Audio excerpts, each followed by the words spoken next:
কৃষ্ণ শ্ৰীমন্ত শংকৰদেৱ সংঘ ওদালগুৰি জিলা শাখাৰ আজি এখন ২৫তম বাৰ্ষিক অধিৱেশন।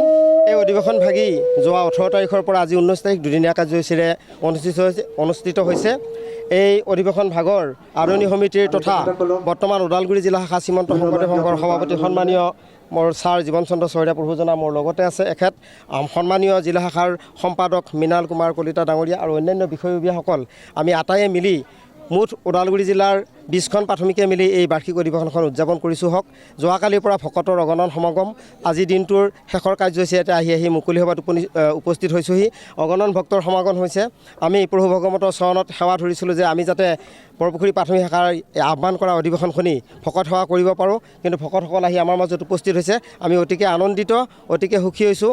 আমি এই চেনেলৰ জৰিয়তে আপোনাসৱৰ জৰিয়তে আমি ভকত সেৱা বিশ্বৰ দৰবাৰত প্ৰচাৰ হোৱাৰ কাৰণে আমি কামনা কৰিছোঁ, যাতে প্ৰভু ভগৱন্তই সকলোকে কৃপা কৰে, আমাক সকলোকে কৃপা কৰে, তাৰে কামনা কৰিছোঁ। ২৫তম বাৰ্ষিক অধিৱেশনৰ সহায় সহযোগ কৰা সমস্তজন ভকতক আমি আমাৰ তৰফৰ পৰা আন্তৰিক সেৱা জনাইছোঁ। লগতে আপোনাৰ সব যিসকল প্ৰচাৰ মাধ্যমৰ ব্যক্তিয়ে আহি আমাৰ মাজত এই প্ৰচাৰখিনিৰ কাৰণে সহায় কৰি দিলে আপোনাসবকো আমি আন্তৰিক ধন্যবাদ জনাইছোঁ। সদ্যহতে আমি ইমানখিনিকে কৈছোঁ। কৃষ্ণ।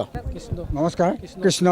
মই শ্ৰী জীৱন চন্দ্ৰ চহৰীয়া, মোৰ ঘৰ এই গাঁৱতে হয়। মই বৰ্তমান ওদালগুৰি শ্ৰীমন্ত শংকৰদেৱ সংঘ ওদালগুৰি জিলা শাখাৰ নৱনিৰ্বাচিত সভাপতি হওঁ আৰু আজিৰ যিখন মুকলি সভা, এই মুকলি সভাটো মই সভাপতিত্ব কৰিব পাৰিম।